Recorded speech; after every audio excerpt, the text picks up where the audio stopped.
शुरू करेंगे सर। ओम नमः सिद्धेभ्यः जय श्री ओम नमः सिद्धेभ्यः जय श्री ओम नमः सिद्धेभ्यः। मंगलम भगवान वीरो मंगलम गौतमो गणे मंगलम कुंद कुंदाद्यो जैन धर्मोस्तु मंगलम सर्वमंगल मांगल्यम सर्व कल्याण कारकम प्रधानम सर्वधर्माणां जैनम जयतु शासनम जैनम जयतु शासनम जैनम जयतु शासनम।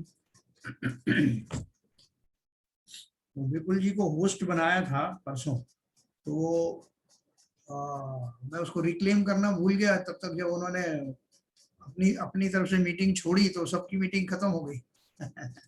अचानक से आपने ध्यान दिया होगा कि डिस्कशन चल रहा था। हाँ, कल मीटिंग ऑल ऑफ सडन बंद हो गई थी। कल या परसों, तो क्या क्या उनको होस्ट बनाया हुआ था ना, तो होस्ट के बाद में रिक्लेम करना पड़ता है उसको वापस। तो उसमें भूल हो गई, तब तक उन्होंने जो है उसमें जो मीटिंग से उन्होंने अपना खत्म किया, तो सबकी चली गई। एनीवे,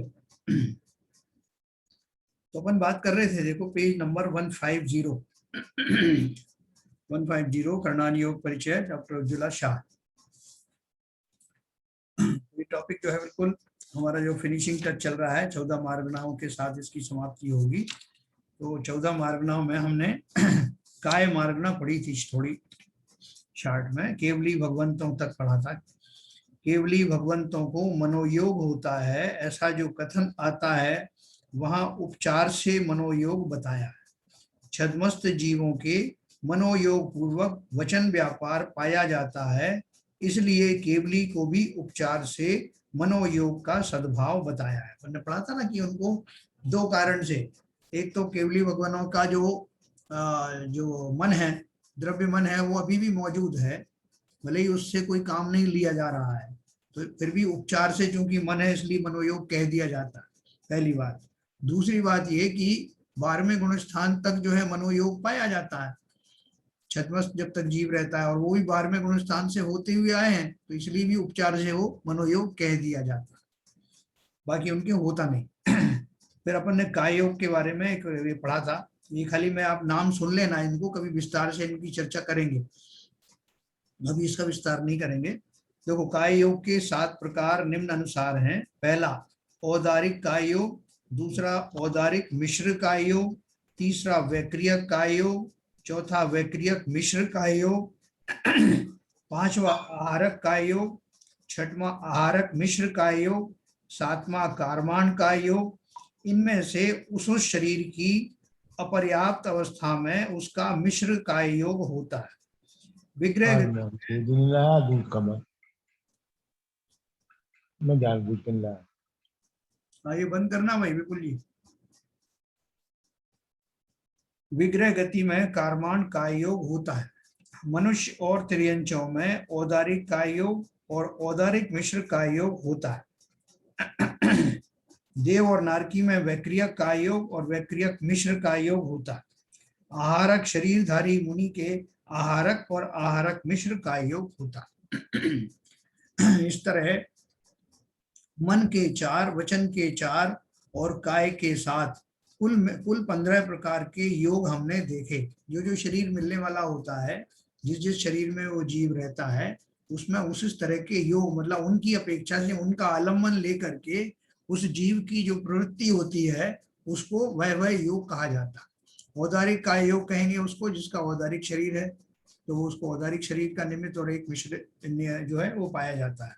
जैसे अपन ने कल पढ़ा, मन वचन काय के 3 योग हैं। जब जिस भी चीज की जो है विशेष अवलंबन लिया जाता है तो वो योग कहा जाता है। काया से लिया जाता है तो काय योग, मन का है तो मन योग, और वचन में प्रवृत्ति पाई जाए तो वचन योग होता है, और वो बदल बदल के होता रहता है।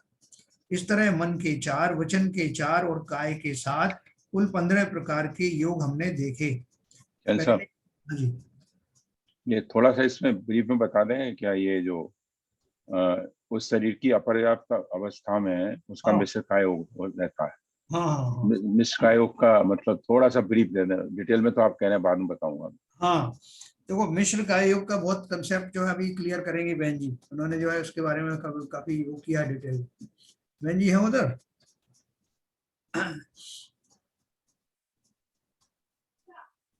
वो जो बता रहे हैं उसी से स्पष्ट हो रहा है ना, जब तक अपर्याप्त अवस्था रहती है, जीव जब एक शरीर को छोड़ करके दूसरे शरीर में आया और उसकी पर्याप्तियां जब तक पूर्ण नहीं हुई हैं, तब तक उससे संबंधित उसका मिश्र काय योग रहता है।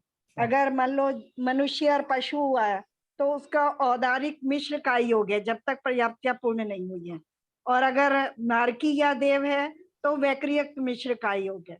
और जो आहारक मुनि का होता है, तो जिस समय उनका पुतला शरीर में से निकल रहा होता है, अभी शरीर में से निकला नहीं है, निकल रहा है, उसका प्रोसेस चल रहा है, तब तक आहारक मिश्र योग होता है। और जब वो शरीर में दोबारा लौट करके प्रवेश करता है, तो जिस समय प्रवेश कर रहा होता है उस समय आहारक मिश्र योग होता है। तो वो मिश्र में पूछ रहे हैं, मिश्र में क्या मिश्र होता है? मिश्र का योग मिश्रण किसका होता है? इसमें जैसे विग्रह गति से चल के आया तो उसके कारमान का योग चल रहे हैं, हाँ, है ना। और जब तक पर्याप्तियां उसकी पूर्ण नहीं हुई है तो और आ गया है जन्म स्थान पे, तो वहां से औदारिक भी शुरू हो गया है। हाँ, तो मतलब औदारिक और औदारिक और कारमान का मिश्र योग रहता है। और जो आहारक मुनि है उनको औदारिक और आहारक का मिश्र योग रहता है। बहुत बढ़िया, बहुत बढ़िया। हाँ, बराबर, क्लियर क्लियर क्लियर। तो चलिए, ये आपको हो गया। अपन इस तरह मन के 4, वचन के 4 और काय के 7 कुल 15 प्रकार के योग हमने देखे।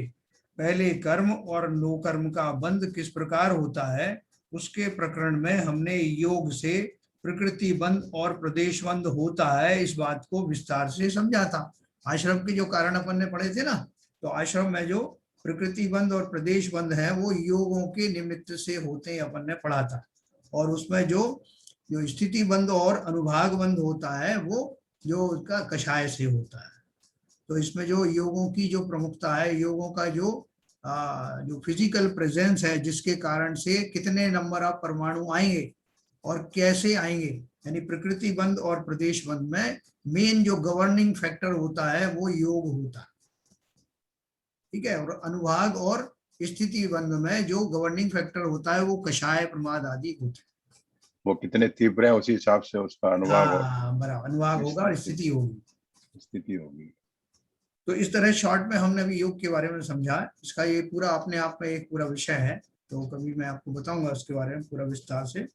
अभी देखो, वेद मार्गणा का स्वरूप देखेंगे। ये वेद मार्गणा का स्वरूप भी आपको कहीं कहीं मिलेगा, सब जगह मिलेगा नहीं, और बहुत शॉर्ट में मिलेगा। यहाँ थोड़ा सा वर्णन है, इसको जो अच्छे से समझना।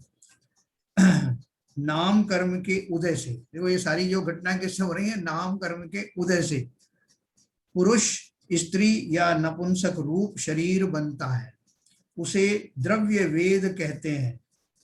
द्रव्य वेद मतलब फिजिकली स्त्री है कि पुरुष है कि नपुंसक है, जो शरीर की जो अंग आदि हैं उनका जो निर्माण होता है नामकरण के उदय में, उस निर्माण को द्रव्य वेद कहते हैं। और परस्पर अभिलाषा युक्त मैथुन संज्ञा का धारक जीव भाव वेद वाला कहलाता है। मतलब उन अंगों की प्रेजेंस में उस जीव के भाव कैसे चल रहे हैं, उन भावों को भाव वेद कहते हैं। ऐसा अधिकांश जीवों के समान वेद पाया जाता है, अर्थात जैसा द्रव्य वेद होता है वैसा ही भाव भेद वेद भी होता है। पुरुष है तो उसमें पुरुष योग जो है वो वेद पाया जाएगा, पुरुष वेद। स्त्री है तो स्त्री वेद पाई जाएगी, नपुंसक है तो नपुंसक वेद पाया जाएगा। लेकिन किन्हीं किन्हों में ऐसा उल्टा भी होता है। अधिकांश जीवों के समान वेद पाया जाता है, अर्थात जैसा द्रव्य वेद होता है वैसा ही भाव वेद होता है। देव, नारकी और भोग भूमि के मनुष्य और त्रियंशों के द्रव्य और भाव वेद समान होते हैं। जैसा उनका शरीर की रचना है वैसे ही भाव भी होते हैं। लेकिन द्रव्य पुरुष वेद होगा, वहां पे लिखा है द्रव्य पुरुष वेद होगा तो भाव पुरुष वेद ही होता है। कहाँ होता है? देवों में, नारकियों में और भोग भूमि के मनुष्यों और त्रियंशों में। लेकिन कर्म भूमि के मनुष्यों और त्रियंशों में समान या असमान वेद हो सकते हैं। कि वो जो है फिजिकली तो पुरुष हो लेकिन भाव उसके स्त्री वेद संबंधी हो सकते हैं।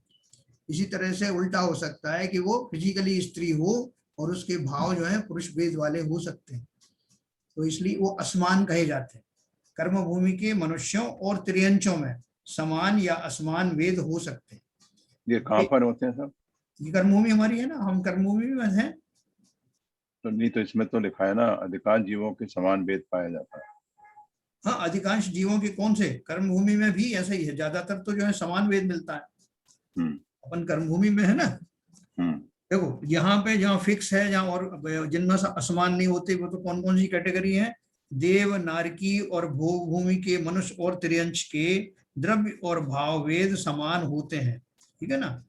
और द्रव्य पुरुष वेद होगा तो भाव पुरुष वेद ही होता है। ये किसमें बताया, देवों में, नारकियों में और भोग भूमि के मनुष्य त्रियंचों। इसके अलावा जो कर्म भूमियां हैं, कर्म भूमियां कौन सी हैं, भोग भूमि जो नहीं है वो कर्म भूमियां, जैसे विदेश क्षेत्र है, जो हमारा जो भरत क्षेत्र आदि है, मलेच्छ खंड है, ये सारे जो है कर्म भूमियां है ना। तो यहाँ पर जो उनके जो मनुष्य और त्रियंच हैं उनमें दोनों तरह के जीव हो सकते हैं, जिनमें समान वेद भी हो सकते हैं, जैसा शरीर है वैसे भाव हो सकते हैं, और शरीर के विपरीत भी भाव हो सकते हैं, दोनों तरह के होते हैं। तो वेद मार्गणा की अपेक्षा जीवों का विभाजन करने पर वेद सहित जीव और वेद रहित जीव, इस तरह दो भेद होते हैं। ये पहले वाले जो मैंने पढ़ा पैराग्राफ की समझ में आया सबके? जी हाँ। अच्छा, अब आगे देखो, वेद मार्गणा की अपेक्षा जीवों का विभाजन करने पर वेद सहित जीव और वेद रहित जीव, इस तरह दो भेद होते हैं। वो कैसे होते हैं? सवेदी जीवों के पुरुष वेदी, स्त्री वेदी, नपुंसक वेदी तीन भेद होते हैं। जिनके वेद हैं वो इन तीन कैटेगरी के वेद होंगे, या तो पुरुष वेदी होगा, या स्त्री वेदी होगा, या नपुंसक वेदी होगा। 9वें गुण स्थान में वेद का अभाव होता है तब तक के जीव सवेदी हैं। ये जो वेद चलते हैं वो कहाँ तक चलते हैं? 9वें गुण स्थान तक। 9वें गुण स्थान में वेद का अभाव होता है तब तक के जीव सवेदी हैं। उसके पश्चात अपगद वेदी हैं। अपगद वेदी मतलब उसके बाद में वेद रहित। हाँ, वेद रहित। यह भाव वेद की अपेक्षा से है। जैसे पुरुष है, मेनली तो जो है पुरुष की जो श्रेणी मानते हैं सब, 9वां गुण स्थान आदि सब उसमें आते हैं। स्त्रियां जो अगर वो द्रव्य स्त्रियां तो उनको तो श्रेणी आरोहण होता नहीं।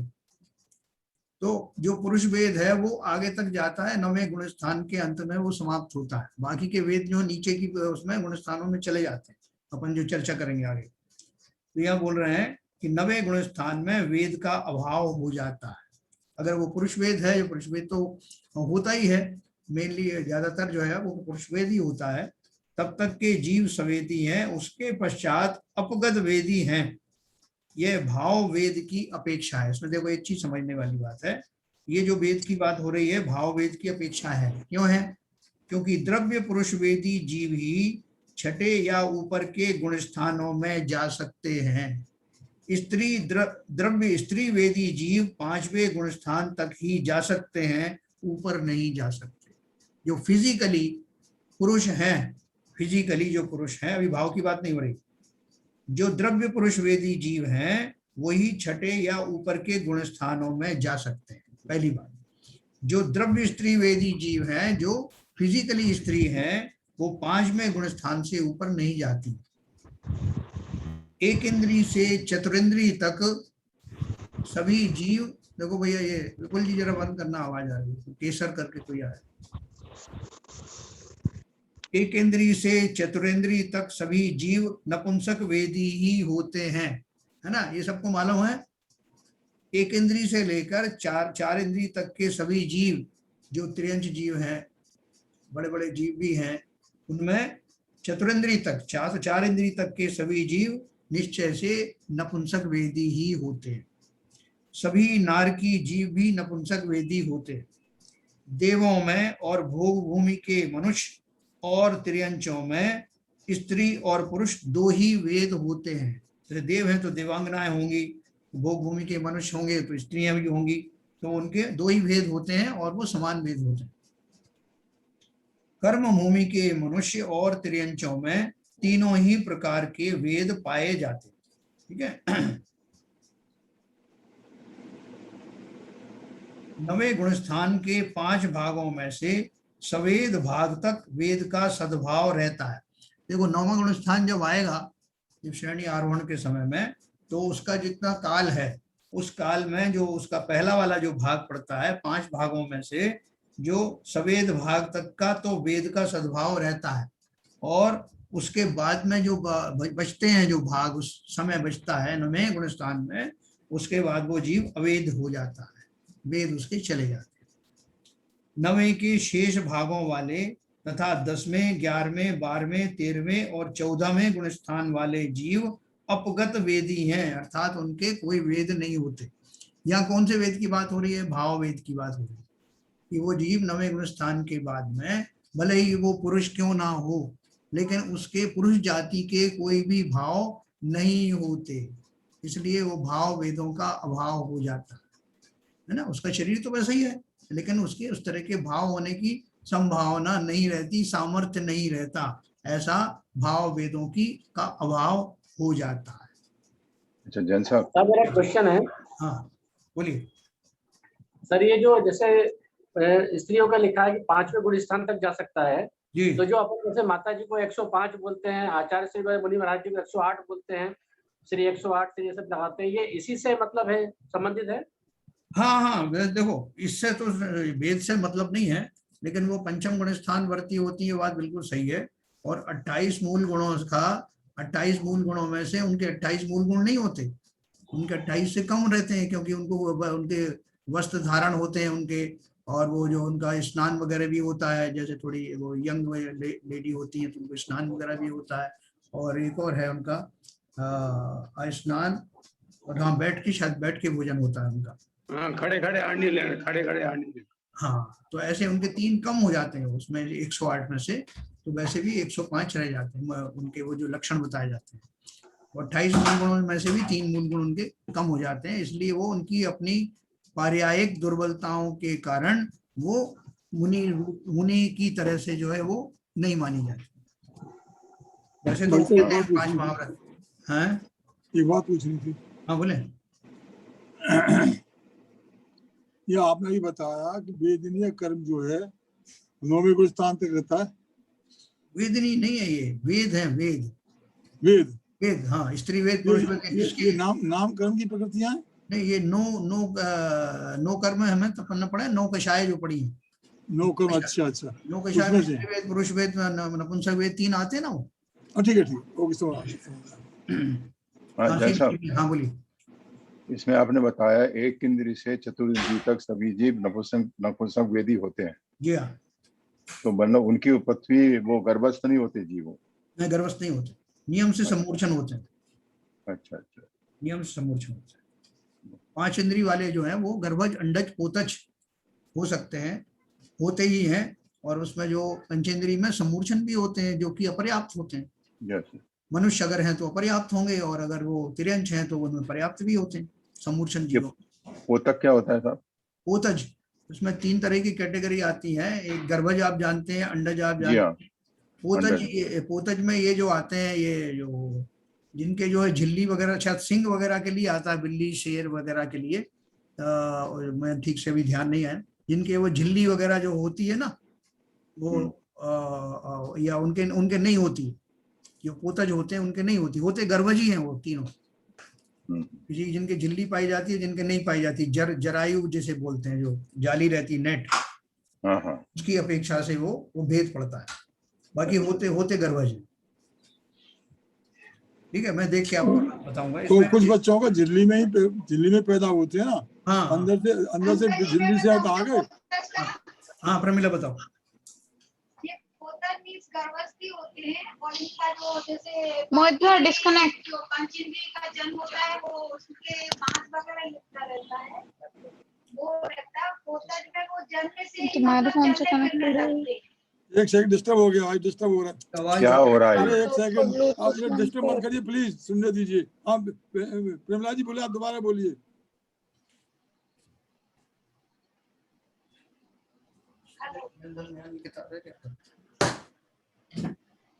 हाँ बताइए। हेलो, आवाज आ रही है अंकल जी? हाँ आ रही, अब आ रही है।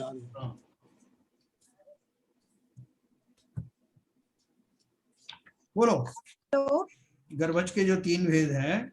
आवाज आ रही क्या? हाँ आ रही, बोलो। हाँ, पोतज का ये गर्भवती जन्म होता है, बट इनका क्या रहता है ना, ये पोतज वाले जो रहते हैं वो जन्म से ही चलने फिरने लगते हैं। हाँ, जन्म और से इनका चलने लगते हैं।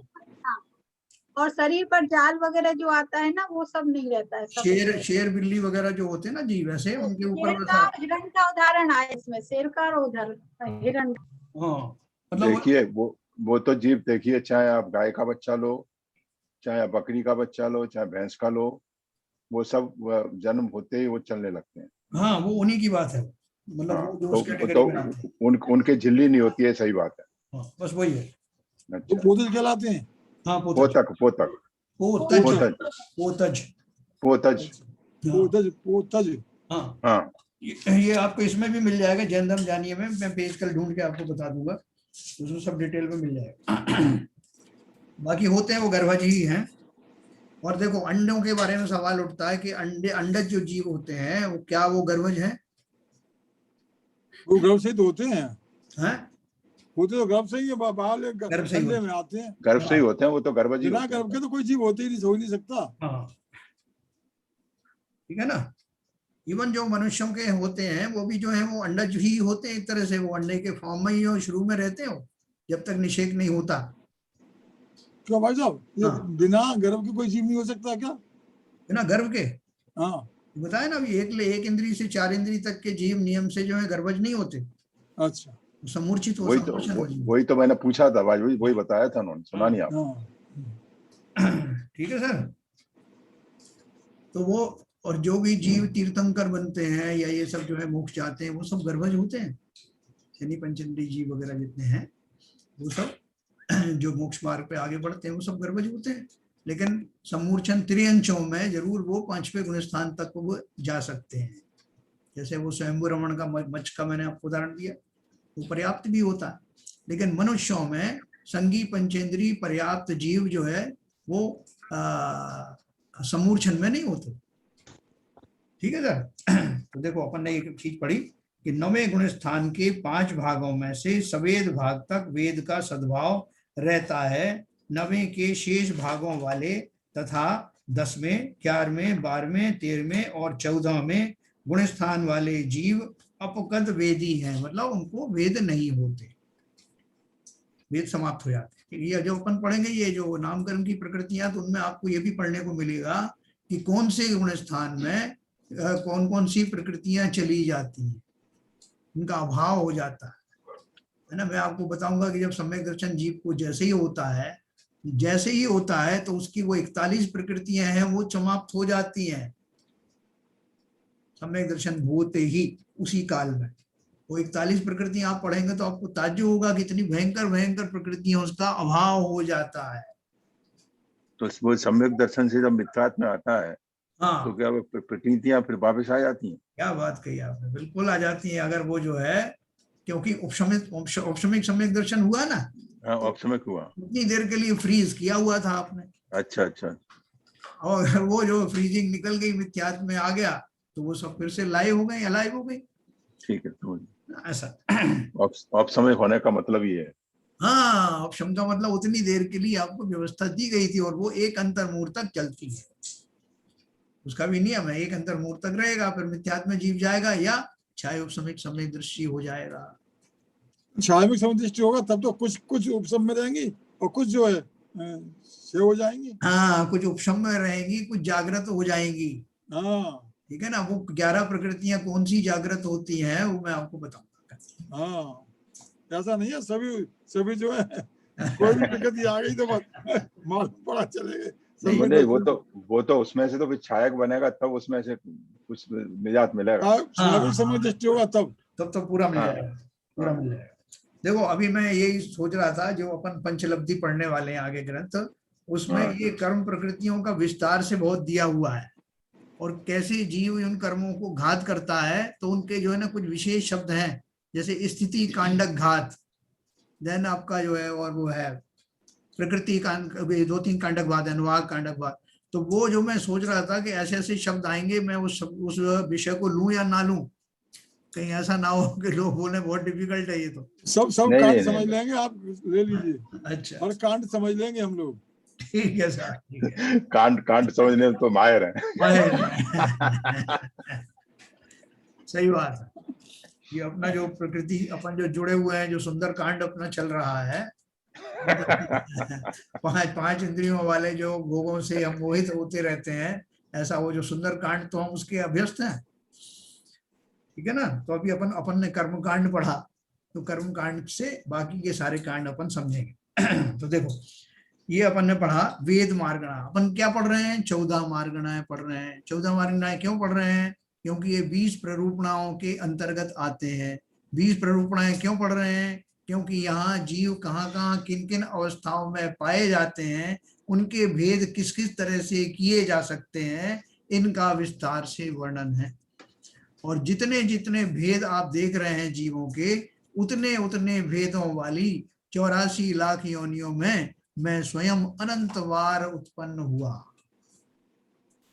तो दो कारण से मैं जानना चाहता हूं कि एक तो ये कि मैंने कौन कौन सी कुगतियों में फल भोगे, कहां कहां मैं गया अपने कुचेष्टाओं के कारण, ये जान करके अब उनमें ना जाऊं, इसके लिए एकदम सतर्क हो जाऊं, पहला। दूसरा, बाकी के जीव और कहां कहां पाए जाते हैं, उनकी संरक्षा सुरक्षा कैसे हो, मेरे किसी भावों के द्वारा वो आहत ना हो, मेरी कोई फिजिकल एक्सरसाइज के द्वारा, फिजिकल कोई कार्य के द्वारा तो वो संतप्त नहीं हो रहे हैं। ये सब जानने के लिए मुझे ये जानना आवश्यक है कि वो 20 प्ररूपणाओं में जो बताए हैं, जीवों के किस किस तरह से भेद किए जा सकते हैं। उनमें से हमने जो 14 मार्गणाएं जो पढ़ी, उनमें 14 में से ये 5वीं मार्गणा थी वेद मार्गणा, कि जीव और कैसे होते हैं, इसी तरह के भाव वाले होते हैं, 3 तरह के भाव वाले होते हैं, इसलिए हमने उनको वेद मार्गणा के अंतर्गत जीवों को भावों की अपेक्षा, उनकी इंद्रियों की अपेक्षा उनमें भेद समझा।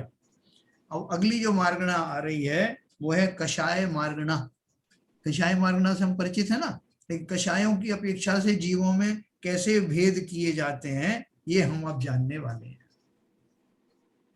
कषाय मार्गणा में सभी संसारी जीवों को हम पहले 2 भागों में विभाजित करेंगे, कषाय सहित और कषाय रहित जीव। 10वें गुण स्थान तक कषाय सहित जीव हैं, और 11वें, 12वें और 13वें और 14वें गुण स्थान के जीव कषाय रहित पूर्ण वीतरागी हैं, है ना। अपन ने पढ़ा ये सब। 10वें गुण स्थान के आखिर तक जो है वो जो प्रारंभ में वो रहता ना, मन जो सूक्ष्म लोक कषाय, सूक्ष्म सांप्राय, सांप्राय माने कषाय, तो वहां सूक्ष्म लोक कषाय की कई सद्भाव पाया जाता है, वो 10वें गुण स्थान के प्रारंभ तक पाया जाता है। उसके बाद जीवों के कषाय समाप्त हो जाते हैं। लोक कषाय हटते ही जो है उसका मोहनी कर्म समाप्त हो जाता है, और बाकी के जो और 12वें गुण स्थान में सब निकल जाते हैं। तो देखो, कषाय जो है, कषाय तो मोहिनी कर्म से जुड़े हुए हैं ना मुख्य रूप से, वो 10वें गुण स्थान तक सद्भाव उसका रहता है। 11वें, 12वें, 13वें और 14वें गुण स्थान के जीव कषाय रहित पूर्ण वीतरागी हैं। फिर राग समाप्त हो गया। राग किसका भेद है? मोहिनी कर्म, है ना। राग देश मोहिनी कर्म के भेद है, तो वो जहां समाप्त हो गया तो वहीं से वीतरागी बन गया। लेकिन सर्वज्ञता होने के लिए भी ज्ञानावर्णी दर्शनावर्णी का अभाव होना भी बाकी है, जो 12वें गुण स्थान में हो जाता है, और जीव 13वें गुण स्थान में वीतरागी के साथ साथ ही सर्वज्ञ बन जाता है, केवल ज्ञानी हो जाता है, ठीक है ना। तो देखो, ये सारा जो है ये पैंच पूरा समझना, बाकी सब पैंच में हमारी बहुत बुद्धि चलती है, लेकिन ये जो कर्मों का खेल है, जिनसे मुझे रहित होना है, जहां जहां मैं पाया जाता हूं अपनी अलग अलग मनोभावनाओं के कारण, बहुत विचित्र है हमारी मनोदशा, इसको हम समझेंगे। एक बार में मेरे अंदर जो भाव उठते हैं, उनमें चारों ही कषायें किसी ना किसी रूप में विद्यमान रहती हैं। कषाय सहित जीवों में भी क्रोध वाले, मान वाले, माया वाले और लोभ वाले जीव, इस प्रकार 4 भेदों में विभाजन होता है। एक इंद्रियों से पंचेंद्रिय तक चारों ही प्रकार के कषाय पाए जाते हैं, है ना।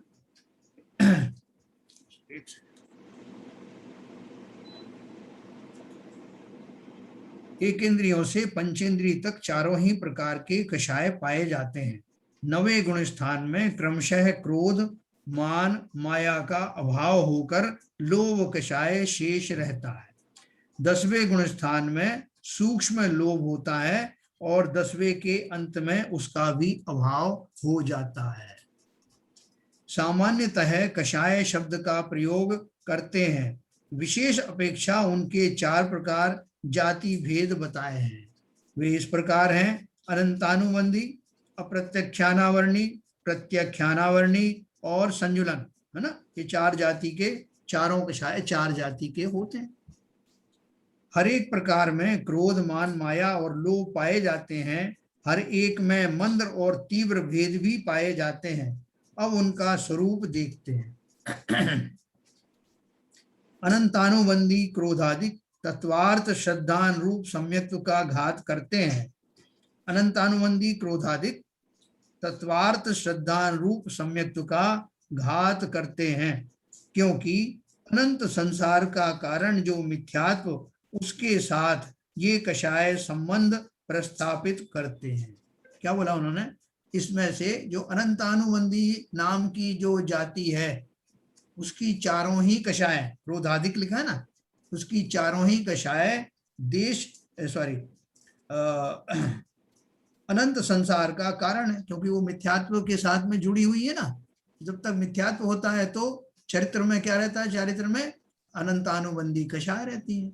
मिथ्या दृष्टि जीव के साथ में अनंतानुबंधी कषायें बाय डिफॉल्ट जुड़ी रहती हैं। अप्रत्यक्षान क्रोधादि देश चारित्र का घात करते हैं। यानी पहले वाली कैटेगरी समेत का घात कर रही थी वो, जब तक वो है अनंतानुबंधी कषाय है तब तक मिथ्यात बना हुआ है, तो अर्थात समेत नहीं है।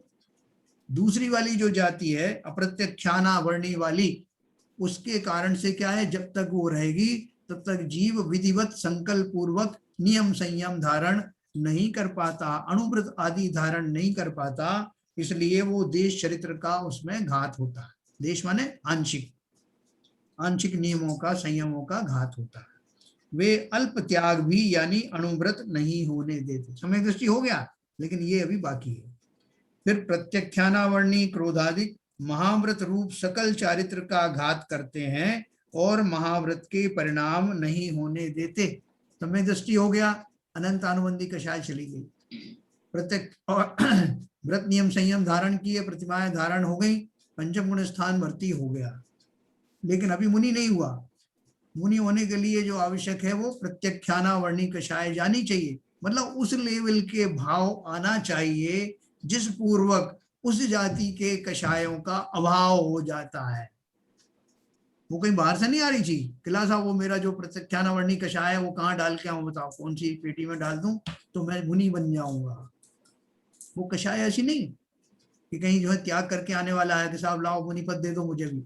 जब तक आपका भावों का लेवल उस लेवल तक नहीं पहुंच जाता, वैराग्य का लेवल वहां तक नहीं पहुंच जाता कि अब आपको प्रत्यक्षानावर्णी जाति की कषाय वाले भाव भी होने बंद हो गए हैं, तब जानना कि मैं मुनि व्रत धारण करने के योग्य हो गया हूँ।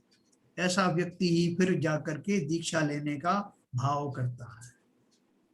और आचार्य लोग उसकी भाव भंगिमा से, बहुत सी चीजों से समझ करके, जान करके कि इसकी वैराग्य रूप दशा आई है कि नहीं, ये भली प्रकार निर्वाह कर पाएगा कि नहीं, क्योंकि ये क्षणिक उसका आवेश वश तो ऐसा नहीं कर रहा है। ये सब पूरा जो है उसको इंश्योर करके तब वो उनको मुनि दीक्षा दी जाती है। और जीवों को स्वयं भी जब वो परिपक्व हो जाएं तभी ऐसी दशा धारण करना चाहिए, वरना तो कब हट जाएगा उस मार्ग से पता नहीं। और आगे कितनी लंबी आयु पड़ी है उसमें, आपको विधिवत 28 मूल गुणों का पालन करना है। उससे जरा भी डेविएट हुए तो मुनि धर्म नष्ट होगा और अनंत पाप का बंध होगा। तो देखो ये प्रत्यक्षानावर्णी की बात है हुई। संजुलन क्रोधादिक यथाख्यात चारित्र रूप पूर्ण वीतरागता नहीं होने देते।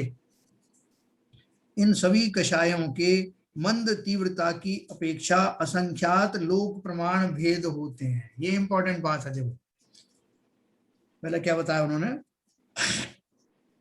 संजुलन क्रोधादिक यथाख्यात चारित्र रूप पूर्ण वीतरागता नहीं होने देते।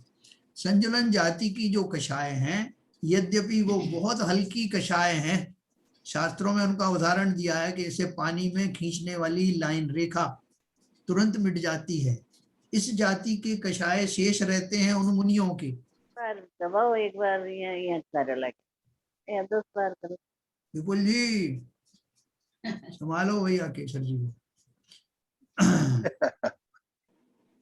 तो देखो क्या बात कर रहे हैं अपन कि ये जो संजुलन क्रोध है, संजुलन क्रोध आदि मतलब संजुलन जाति की जो कषाय हैं, वो जो मुनि हो गए 7 में गुणस्थान वर्ती, उनको भी अभी विद्यमान है, भले ही वो बिल्कुल हल्की है, उसमें भी कई कई उसकी कैटेगरी होती है।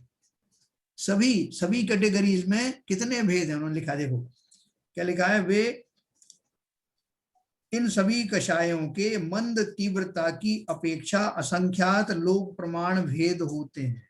जैसे अनंतानुबंधी की बात करो, अनंतानुबंधी कषाय हमारी भी चल रही हैं और उन जीवों की भी चल रही हैं जो कि एक इंद्रिय आदि हैं, या पंचेंद्रियों में भी वो ऐसे हैं जो फुटपाथ पर सो रहे हैं, जो अपने चोरी चकारी कर रहे हैं, जो सब तरह के क्राइम कर रहे हैं, उनकी भी तो अनंतानुबंधी और हमारी भी। तो दोनों में कुछ फर्क है नहीं है? कितना फर्क है बोल रहा है, इतना फर्क है। मंद तीव्रता की अपेक्षा असंख्यात लोक प्रमाण, जितना लोक होता है ना, उस लोक के असंख्यात भेद करो, असंख्यात वाला जो लोक, उतने भेद करने पर जो इतनी तरह की कषायों में वेरिएशन हो सकते हैं, अनंतानुबंधी में भी, अप्रत्यक्षानावर्णी में भी, प्रत्यक्षानावर्णी में भी और संजुलन में भी इतने वेरिएशन हो सकते। कहने को तो हम भी अनंतानुबंधी कषाय वाले हैं, लेकिन हमारे मन में कभी विकल्प आएगा कि हम संकल्पी हिंसा करें? कम से कम जितने जीव प्रवचन सुन रहे हैं, अपने धर्म चर्चा सुन रहे हैं, उनको तो इस तरह के भाव कभी आने वाले नहीं है। अनजाने में कि हिंसाएं होती हैं बात अलग है, भले ही संकल्पी हिंसा का त्याग नहीं है, लेकिन ऐसी प्रवृत्ति भी नहीं होती। तो वेरिएशन कितना है, इतना लंबा वेरिएशन है। 2 जीवों के बीच में संगी पंचेंद्रीय जीव है, 2 शास्त्र सुनने वाले जीव हैं, उनके भी अंदर की जो कषाय हैं उनमें इतना भेद पड़ सकते हैं। और हम में स्वयं में आज जो सुबह कुछ और भेद है, शाम को कुछ और है, 1 घंटे बाद कुछ और तरह की जो कषाय जागृत हो रही है, ऐसी वैरायटीज बनी रहती है, ठीक है ना। तो ये बहुत इंपॉर्टेंट पॉइंट है, इसको ध्यान रखना कि मेरे अंदर भी अनंतानुबंधी का तीव्र उदय तो नहीं चल रहा। तो अगर चल रहा है तो उसका कौन जो है निरीक्षण करेगा, कौन पता लगाएगा? मैं स्वयं ही। एक पल रुक करके जब मेरे किसी से झगड़ा हो रहा है, परिवारजनों से, समाज के लोगों से, देश के लोगों से, तब मैं तुरंत ही सचेत हो जाऊं कि भाई साहब कौन सा कर्म का उदय चल रहा है, क्या मेरी कषाय तीव्र हो गई है? तुरंत अलार्म ले लेना, संज्ञान ले लेना और वापस अपने चिर स्वभाव में आ जाना, जो आपका वास्तविक स्वभाव है। अभी वो आत्म स्वभाव तो अभी नहीं आया है, लेकिन जैसा मैं हूं उसको, जैसे हमें, जिसमें हमें शांति मिलती, छटपटाहट नहीं होती कषायों के जागृत होने के लिए, उसको पहचानना। किसी से अनबन हो जाए तो जल्दी से जल्दी निपटा करके अपने शांति में आ जाना। उससे जीव अंदर से उड़ते रहते हैं, किसी से कुछ हो गया, झगड़ा कर आए, फिर उसके बारे में, उसी के बारे में सोच रहे हैं उसने गलती की। उसको ऐसा नहीं करना, ये सोच सोच करके अपना जो समता का लेवल है उसको हिलाने डुलाने का काम करने लगते हैं। जल्दी से जल्दी निवृत्त होना उन भावों से। किसी से क्षमा मांगनी है तो क्षमा मांग लो, किसी को क्षमा करना है तो क्षमा कर दो, क्योंकि मुझे तुरंत लौटना है अपने समभावों में। इसकी प्रैक्टिस रोज करना, हर पल करना। तो देखो ये हमने कषाय मार्गना के बारे में पढ़ा। समस्त प्राणी इन कषायों से त्रस्त हैं, इसलिए कषाय मार्गना बहुत इंपॉर्टेंट है, बहुत महत्वपूर्ण है इसको जानना, क्योंकि मुझे वीतरागी बनना है। अगली हमारी मार्गना है ज्ञान मार्गना। अब ज्ञान मार्गना का स्वरूप देखते हैं। क्या हम कह सकते हैं कि कुछ जीव ज्ञान सहित होंगे और कुछ ज्ञान रहित? है क्या संसार में कोई ऐसे जीव है? एक भी जीव बता दो जो ज्ञान रहित हो, है तो क्या सब ज्ञानी है? बोलो बाबू जी। आप दोनों तरफ से बोल नहीं रहे हो कि ना तो आप ज्ञानी कह रहे हो ना अज्ञानी कह रहे हो। वो सिद्ध भगवान तो ज्ञानी है, पूरे केवल ऐसा ज्ञानी जो है भाई। आत्मा है हाँ वो तो ज्ञान स्वरूप ही है ये। हाँ अब रही बात की ज्ञान कैसा है, किस स्तर तक का है, हाँ ये डिपेंड करता है अपने ज्ञानावली कर्म के ऊपर। ये अरहंत अंत सिद्ध तो वो तो केवल ज्ञानी है सर। हाँ वो तो मालूम है। हाँ तो वही लेकिन पूछ रहे हैं, वही पूछ रहे हैं ना। नहीं ये नहीं पूछ रहे, ये पूछ रहे हैं वो कि क्या कोई जीव ऐसा भी जो ज्ञान रहित है। ज्ञान नहीं रहित, नहीं, ज्ञान सहित भी पूछ रहे हैं। नहीं ज्ञान अरे सहित, सही तो बता दिया भाई, सही तो ज्ञान मालूम है। रहित कौन है? ज्ञान रहित एक भी, ज्ञान सहित तो कोई भी जीव हो ही नहीं सकता, ज्ञान रहित तो। हाँ क्योंकि ज्ञान का आत्मा का स्वभाव ही ज्ञान स्वरूप ही है। तो वही उन्होंने लिखा है कि क्या हम कह सकते हैं कुछ जीव ज्ञान सहित होंगे और कुछ ज्ञान रहित? बिल्कुल नहीं, सभी जीव ज्ञान सहित ही होते हैं। हाँ ज्ञान तो जीव का स्वभाव है, हाँ, उसका लक्षण है। अगर ज्ञान ही नहीं हुआ तो जीव जीव नहीं रहेगा। जीव नहीं। कोई भी पदार्थ कभी भी स्वभाव विरहित नहीं हो सकता। जीव का स्वभाव ज्ञान स्वभाव ही कम ज्यादा हो सकता है। अपन जोर जोर जोर से वो गाते हैं ना भजन, मैं ज्ञानानंद स्वभावी हूँ, क्यों गाते हो भाई? इसको सुना रहे हो कि तुम ज्ञानानंद स्वभाव स्वरूपी हो? हैं? खुद को सुना रहे हो, दूसरों को सुना रहा है। दूसरे बोले तो क्या सुना रहा है? हम भी तो हैं ज्ञानानंद स्वभाव। ये कसाय इसका आवरण, ज्ञान का आवरण होती है क्या कसाय? मतलब ये आवरण डाल देती है, क्योंकि आत्मा तो ज्ञान ही है, उसमें ज्ञान है, लेकिन जब हमको नहीं जान पाते, मतलब बहुत से लोग ऐसे होते हैं जिनका ज्ञान कम ज्यादा होता है, तो उसका रीजनिंग कसाय रहती है क्या? देखो अपना एक ज्ञानावरण कर्म है, ज्ञानावरण दर्शनावरण मोहिनी अंतराय है ना, जातीय कर्म। तो ज्ञानावरण कर्म के कारण से उसका ज्ञान के ऊपर आवरण आता है मुख्य रूप से। अब वो ज्ञानावरण कर्म कैसे बनता है, किन किन कारणों से बनता है, कौन कौन सी कषाय और दूसरे भाव होते हैं जिनसे वो बनता है, वो अलग से आपको बताया जाएगा। जितना उगाड़ होगा ज्ञानावली कर्म का उतना ही हमें ज्ञान होगा। ज्ञानावरणी कर्म का जितना अगर पूरा ही वो ढक जाए तो केवल ज्ञान हो जाएगा। नहीं, पूरा ढक जाए, अगर ज्ञान का आवरण पूरा पड़ जाए तो जीव बिल्कुल अज्ञानी हो जाए। अक्षर का अनंतवां भाग वाला भी ज्ञान का उगाड़ नहीं रहे, फिर वो जीव ही नहीं रहेगा। तो इसलिए ये जो जितने जो कर्म हैं ज्ञानावरणी दर्शनावरणी, ये देशघाती हैं, पार्शियली ओपन रहते हैं। पार्शियली ओपन नहीं रहे तो उनका स्वभाव समाप्त हो जाए। लेकिन देखो ज्ञानावरणी कर्म का के कारण जीव का ज्ञान का उघाड़ अलग अलग होते हैं।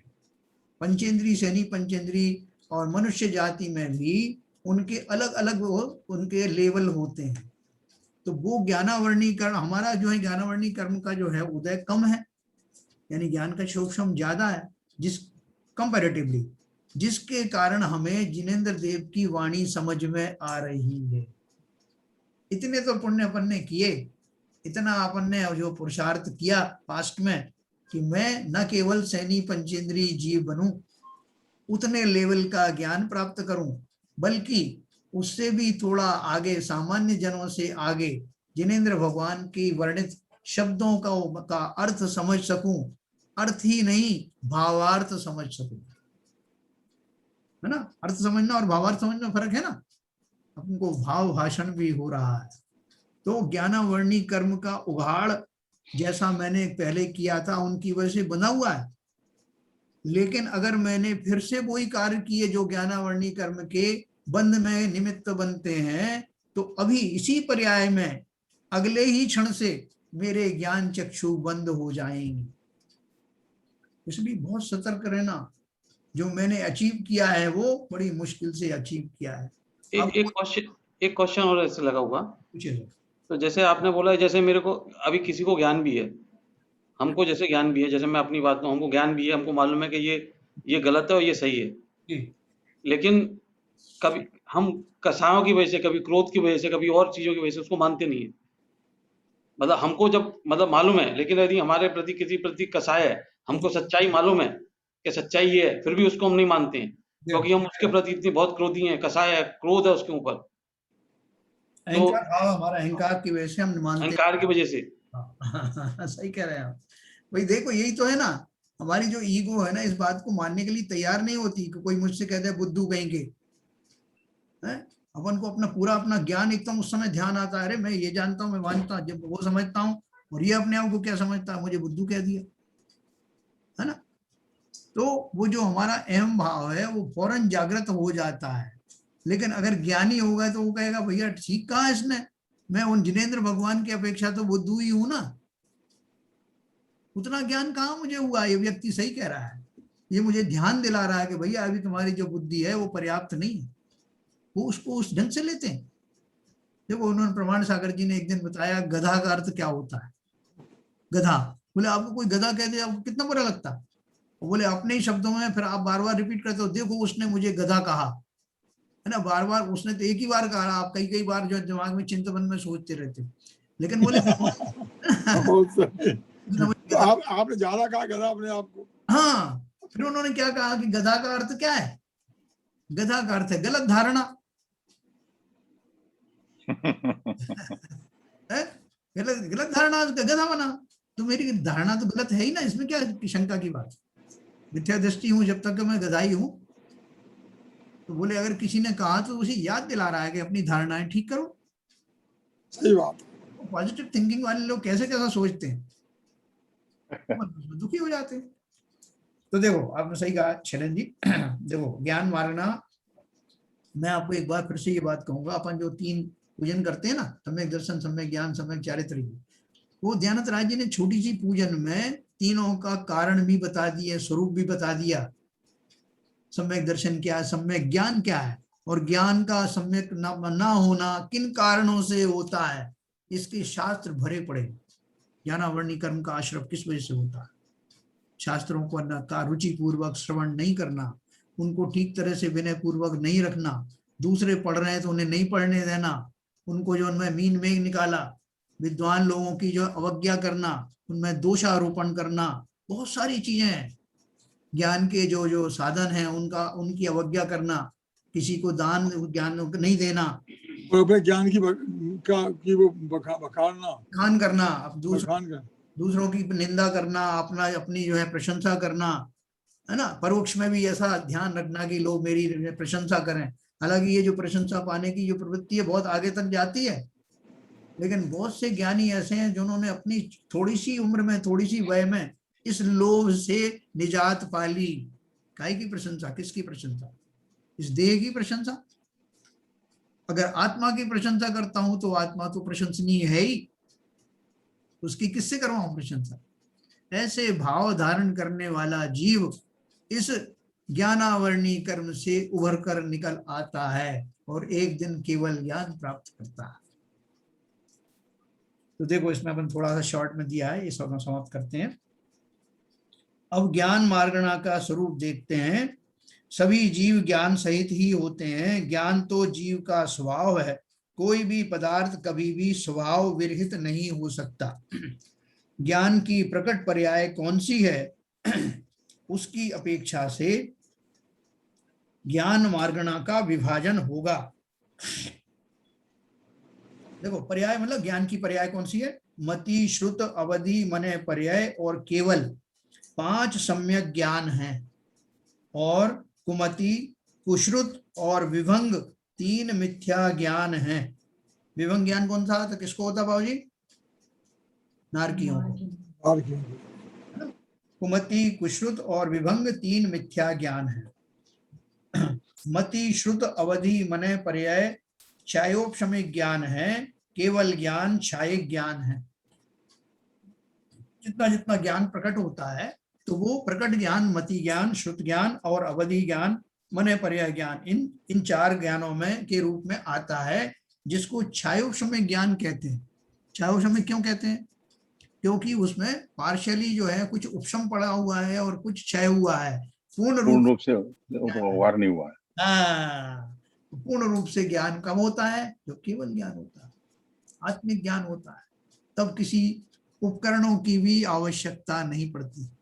जैसे बोलते हैं अवधि ज्ञान के द्वारा जब जीव जानते हैं तो शरीर में विशेष चिन्ह होते हैं जहां से वो जानते हैं। कहीं स्वास्तिक का निशान होता है, कहीं कुछ निशान होते हैं, आपने कहीं पढ़ा नहीं होगा, मैं आपको बताऊंगा एक दिन कि जो अवधि ज्ञानी जो है वो कहाँ से जानते हैं, उनके शरीर में कौन कौन से ऐसे स्थान है जहाँ से वो जानते हैं। श्रीवत्स आदि के जो निशान होते हैं उनके शरीर में, वहां से जानते हैं। जो और जगह से जानते हैं। तो ये सब जो है लक्षण है पूरे, मैं आपको बताऊंगा।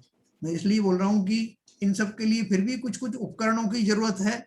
मति श्रुत ज्ञान आदि है तो अपन को भी कुछ ना कुछ उपकरण की जरूरत पड़ती है, लेकिन केवल श्रीमत तो भाई साहब ये तो अनंतों के होते हैं। हाँ, श्रीमत वगैरह जो आप बता रहे हो, अब वो उनके तो होते ही हैं, अनंत के होते, लेकिन ये उनके नहीं होते। अवधि ज्ञान के लिए अवधि ज्ञानियों के नहीं है, मुनियों के थोड़ी होते हैं, मुनियों के खाली। कल बताऊंगा। अच्छा, तो ये हो गया मति श्रुत अवधि मने पर्याय छायोक्षम ज्ञान है, केवल ज्ञान छायिक ज्ञान है। ठीक है ना। आगे देखो, पहले और दूसरे गुण स्थान में कुमति और कुश्रुत दो मिथ्या ज्ञान होते हैं। पहले और दूसरे गुण स्थान में कुमति और कुश्रुत दो मिथ्या ज्ञान होते हैं। कु अवधि यानी विभंग ज्ञान भी इन जीवों के हो सकता है ना। पहला गुण स्थान वाला कौन है जीव? मिथ्या विभंग ज्ञान, विभंग ज्ञान तो आपने नारकियों को बताया ना।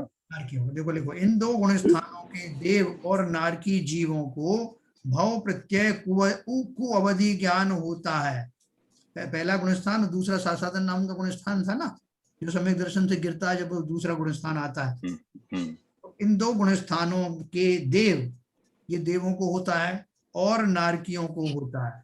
दो गुण स्थानों के देव और नारकी जीवों को भव प्रत्यय माने उन भवों के कारण, नारकी होगा तो निश्चय ही कु अवधि ज्ञान होगा, देव होगा तो निश्चय ही, अगर वो वाला होगा अपना अवधि ज्ञान होगा, मिथ्या दृष्टि देव है।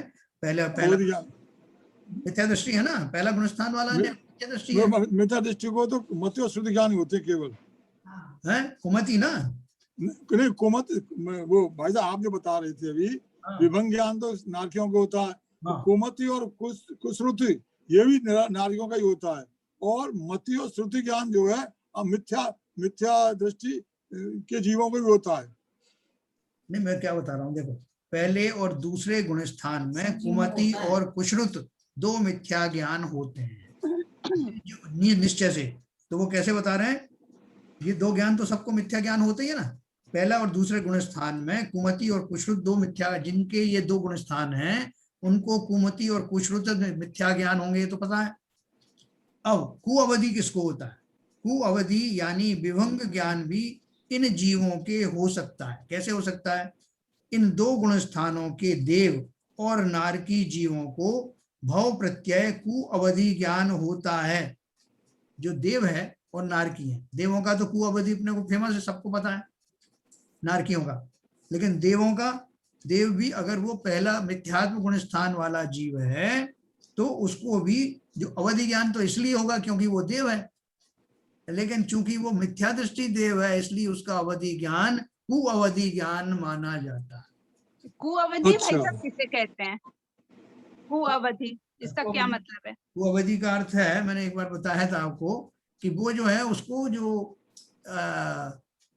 जो भली भली चीजें हैं उनको ना जान करके उनको अलग ढंग से जानता है, उसके पीछे जानने की उल्टी मान्यता रखता है, उल्टी मान्यता, नेगेटिविटी। जैसे मैंने उदाहरण दिया था कि वो जैसे कोई दो जीव जो है नरक में मिले, नरक को कुअवधि ज्ञान होता है जी, विभंग ज्ञान भी कहते हैं।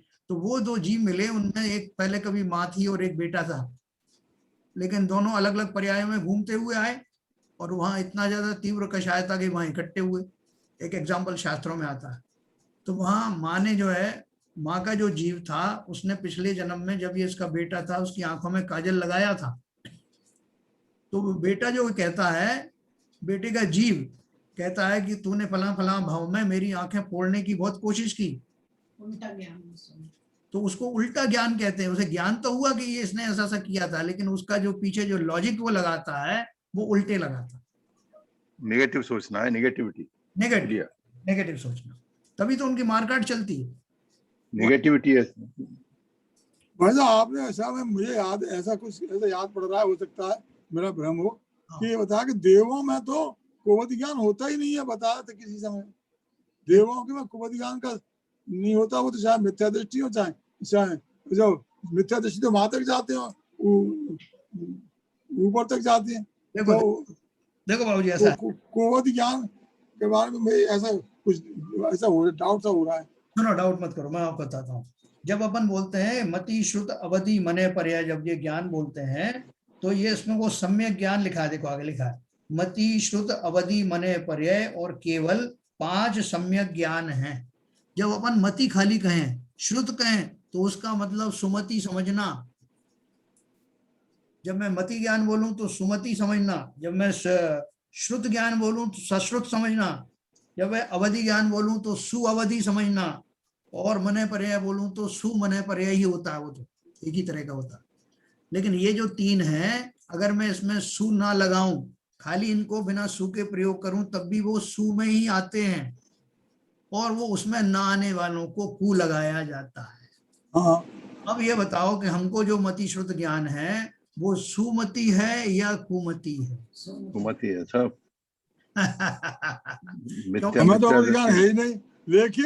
लेकिन एक बात बताओ, मिथ्या दृष्टि है हम, अगर सम्यक दृष्टि होने के लिए प्रयास कर रहे हैं, प्रयासरत हैं, तो हमारा ज्ञान जो है कुश्रुत ज्ञान होगा क्या? प्रयास की बात नहीं कर रहे हैं, कुमति ज्ञान होगा क्या? अभी सम्यक दर्शन अगर सहित हैं आप, सम्यक दर्शी जीवों का जो ज्ञान है, मति ज्ञान है, उसे वास्तव में उसी को मति ज्ञान कहते हैं। जिनको सम्यक दर्शन से रहित हैं उनका कुमति ही है। अच्छा, अभी तो मिथ्या दृष्टि है तो मति होगा वो। तो क्या है कि अपन अपने को बुरा ना लगे इसलिए अपन कु लगाते नहीं अपने साथ। वो सही बात है। ना मैं लगाऊं ना आप मेरे लिए लगाओ, इसी भ्रम में पड़े रहे कि भाई साहब मति शुद्ध तो है ना कम से कम। एक तो दूसरे नारकियों के ज्ञान में हमारे ज्ञान में कोई अंतर नहीं है, क्या मतलब है? नहीं, नारकियों के ज्ञान में हमारे ज्ञान में कोई अंतर नहीं है। नहीं, उनके ज्ञान को वैसे विभंग ज्ञान भी कहा जाता है। विभंग ज्ञान अलग है, कुमत और कुसुप्त में तो हम भी आते हैं। हाँ, कुमत नहीं है, कु अवधि है उनके साथ। कौन का कुमत? नारकी को, नारकियों। अपने को है क्या अवधि ज्ञान बाबूजी? है अपने को अवधि ज्ञान अपने को नहीं है, लेकिन मैं उनको नारकियों को कुसुमति, कुमति और सुमति ज्ञान भी होता है। हाँ, है ना, कुमति तो लगा। शिवजान साहब होता है, शिवजान से कह रहा हूँ मैं। जैसे आपने बोला तीनों ज्ञान होते हैं।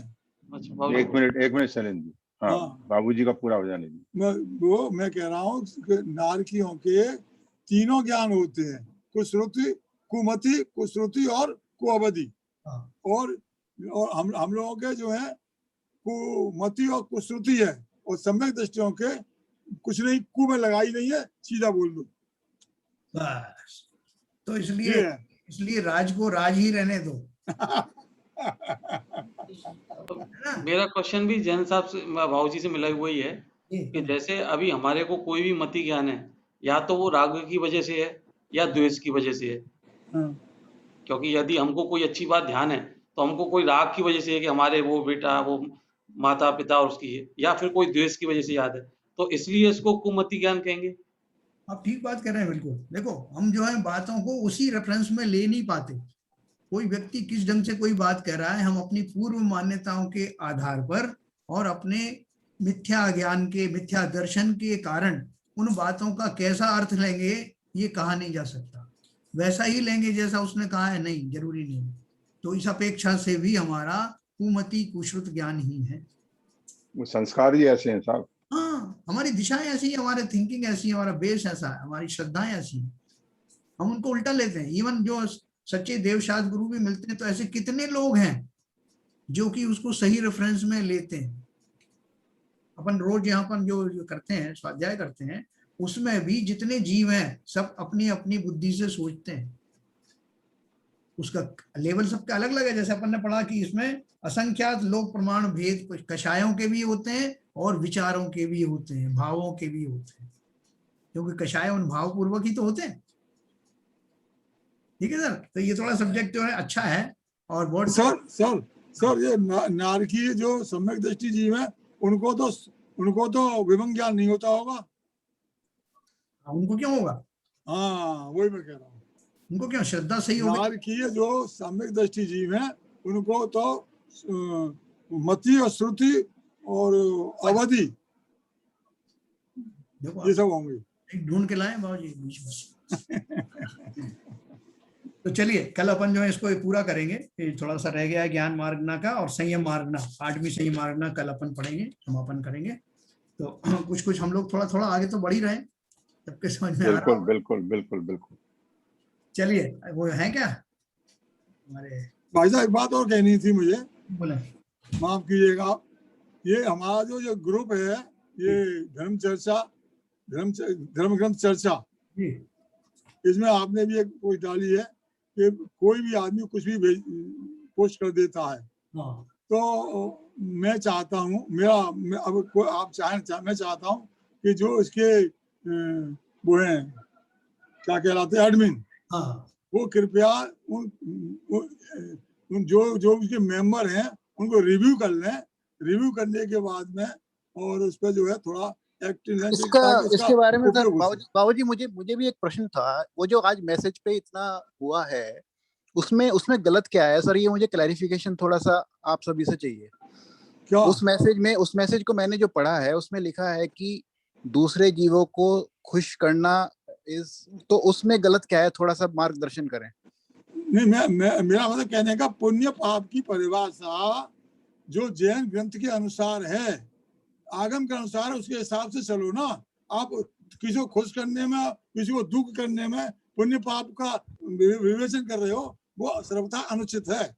मेरा कहना यह है, वैसे आपकी मर्जी, जो आप चाहें। नहीं सर, हमें जितना मैंने भी सुना है पिछले 4-5 साल में, आप इसी चर्चा में, उसमें यह है कि जहाँ पे अन्य धर्म का जो हम बोलते हैं ना, हिंसा खत्म होती है, वहां से जैन धर्म की शुरू होती है। और जितना हमने पढ़ा है उसमें लिखा है कि अगर किसी का दिल भी दुखे तो वो हिंसा मानियो, केवल हत्या पाप न जानियो, दिल भी दुखे तो हिंसा मानियो।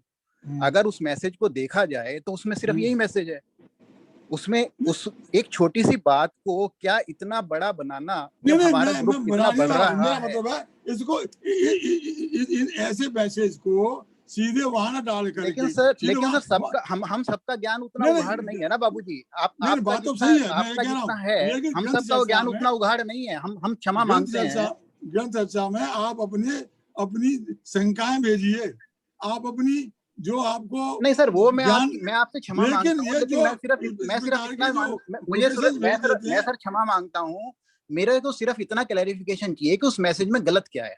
नहीं सर, गलत कुछ नहीं है। मेरा निवेदन ये है, फिर सर इस छोटी सी बात को इतना बड़ा क्यों बनाया जाता है? मैं स्वागत करता हूँ उसका, मैं कोई गलती नहीं है, लेकिन ये इस ग्रुप में डालना उचित नहीं है। इस ग्रुप में केवल वही चीज डाली जाए। मैसेज में आप समझाइए तो सही कि हमें नहीं, हम अल्पदृष्टि हैं। हमें बिल्कुल ज्ञान तो कुछ भी नहीं है, लेकिन आगम के अनुसार नहीं है ये। नहीं, एक बात मैं बताता हूँ, बिल्कुल जी, माय ओपिनियन, वैसे बताएंगे ज्यादा। ऐसा है कि वो मैसेज, स्पेसिफिक मैसेज की बात नहीं हो रही है। बात खाली ये हो रही है कि अपने पास में एक टेम्पल गोलक योजना जो है, वो सीबी जन साहब ने जो शुरू किया था, हाँ, उसमें डालिए ना। नहीं सर, मैसेज तो हम बिल्कुल भी मेरा प्रश्न सर बिल्कुल भी वो नहीं है। मुझे सिर्फ ये समझना है, सिर्फ जानने के लिए कि उस मैसेज में, मुझे सर अभी तक भी ये समझ में नहीं आ रहा कि उस मैसेज में ऐसा क्या गलती है जिसके लिए इतना बड़ा एक सारे दिन में इशू बना दिया गया। नहीं, वो इशू उसका नहीं है, वो मैसेज का इशू नहीं है। देखो, आप सुशीला जी ने जितने मैसेज भेजे अभी तक, सारे शास्त्र सम्मत हैं मोस्टली। एक आध कभी इधर उधर हो भी जाता है, जैसे वो अपने एक सदगुरु का जो है मैसेज आया था, वो बहुत लोगों ने कुछ लोगों ने फॉरवर्ड किया था। तो एक बाबूजी ने एक जनरल बात इसलिए लिखी है कि बाई चांस कभी कभी ऐसे मैसेज भी उस पर फॉरवर्ड हो जाते हैं गलती से। तो चूंकि अपन इस ग्रुप को प्योर रखना चाहते हैं, जिसमें दर्शन संबंधी बातें हों, इसलिए वो मैसेज भी डाल ली, उसके लिए मना नहीं कर रहे वो ये कह रहे हैं। मैं नहीं कर रहा, मेरा भाई किसी को बुरा लगा तो मुझे क्षमा कर देना। लेकिन नहीं बाबूजी, बिल्कुल बुरा नहीं लगा है, बिल्कुल भी बुरा नहीं लगा है, लेकिन एक क्लैरिफिकेशन जरूर चाहिए कि उस मैसेज में जैन धर्म के हिसाब से गलत क्या है, वो सिर्फ मुझे समझना है।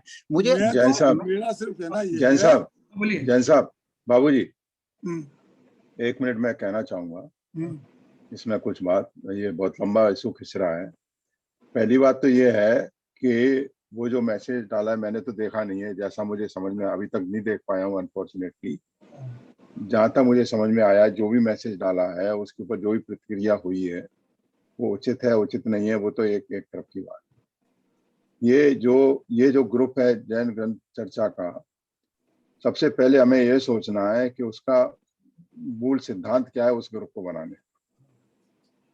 तो मेरे हिसाब से उस ग्रुप का मूल सिद्धांत ये है, पहली चीज तो उसमें जो भी अपनी धर्म चर्चा होती है उसका पूरा वीडियो जो भी 1 घंटे का होता है उसमें डाला जाए, तो जो भी इसके धर्म लाभ ले रहे हैं तो सर फिर उसको ओनली एक मिनट मुझे पूरा कर लेने दीजिए। विपुल जी बीच में मत बोलिए, अगर बीच में बोलना है तो आप बोल लीजिए, मुझे पूरा बोलने दीजिए।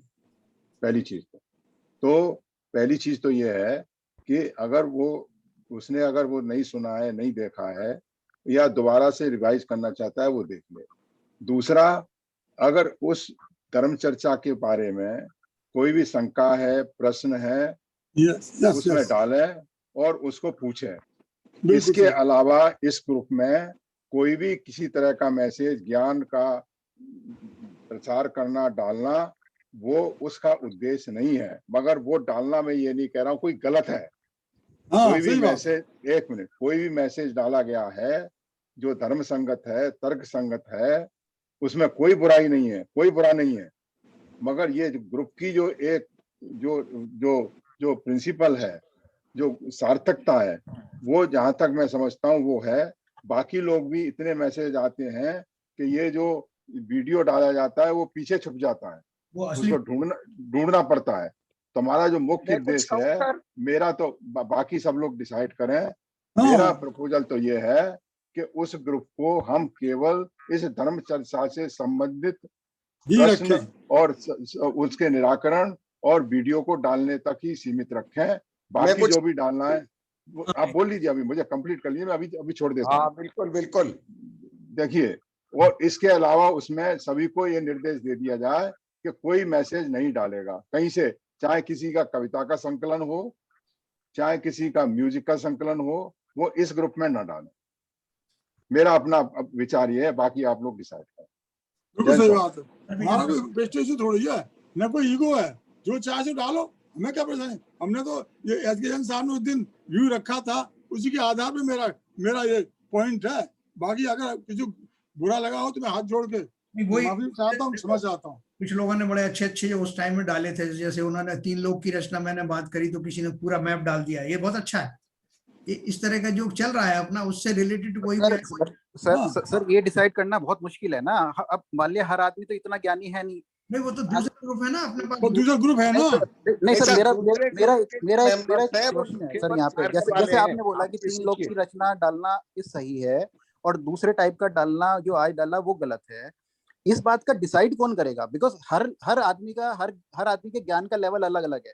कोई आदमी शुद्धोपयोग को बहुत अच्छा ज्ञान समझता है, कोई आदमी सिर्फ संसारिक अवस्था में, बिकॉज हम सबका लेवल अलग अलग है। तो ये बेंचमार्किंग कौन करेगा? या तो पहले किसी एक पर्टिकुलर पर्सन को भेजा जाए, वो बेंचमार्किंग करे कि भैया ये मैसेज इस ग्रुप के लिए उपयुक्त है या नहीं, फिर उसको फॉरवर्ड किया जाए। सर थोड़ा सा तो वेरिएशन रहेगा, बिकॉज हम सबका ज्ञान का लेवल भी अलग अलग है। आप कुछ लोग तो बहुत आगे बढ़ चुके हैं, कुछ लोग बहुत उसमें हैं। मेरा सर थोड़ा सा निवेदन सिर्फ इतना था कि जो लोग जुड़ रहे हैं नए, उनको एनकरेज करा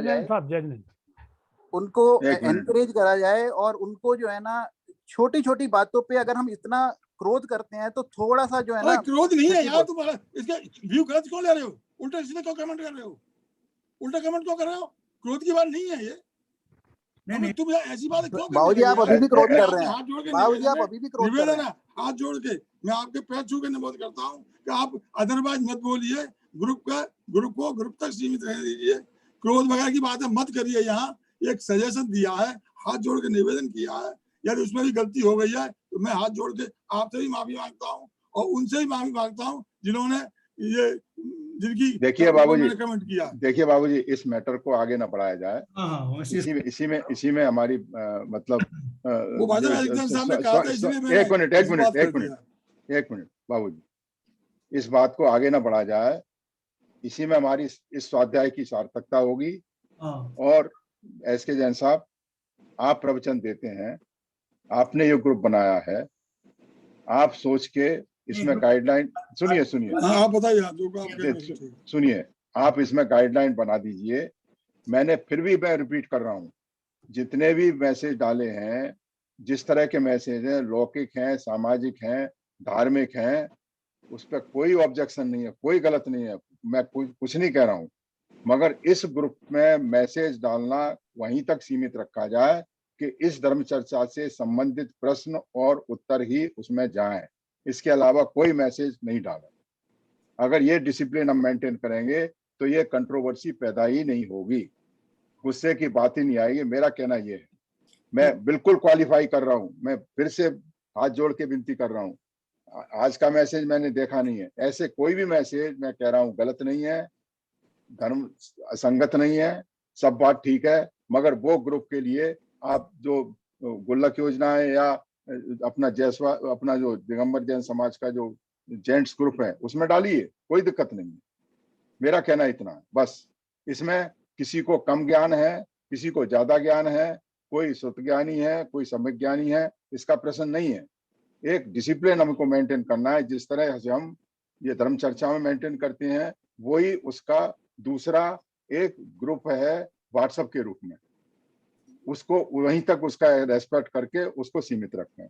ये मेरा कहना है। एस के जैन साहब, इसको 2 मिनट में आप बोल के इसको कंक्लूड करिए। देखो, जो आपने कहा है वो काफी कुछ सही कह दिया आपने, बिल्कुल कह दिया। मैं विपुल जी को अलग से समझाऊंगा कि इस मैसेज के बारे में अगर वो पूछ रहे हैं, मैंने हालांकि उसमें ऑब्जेक्शन नहीं लिया, लेकिन फिर भी मैं उनको बताऊंगा कि मैसेज में कैसे डिस्टॉर्शन होता है, मैं उनको अलग से बताऊंगा। ठीक है, चलिए। जिनवाणी स्तुति नहीं, इसके ऊपर जैन साहब सही कहा ना। जिनवाणी का नहीं सुनिए, जिनवाणी बोलने से पहले आप इसके ऊपर गाइडलाइन डालिए, जिससे इससे आगे कभी ऐसी कंट्रोवर्सी ना पैदा हो, नहीं तो हमारा धर्म चर्चा करने का मतलब ही सारा पानी में चला जाए।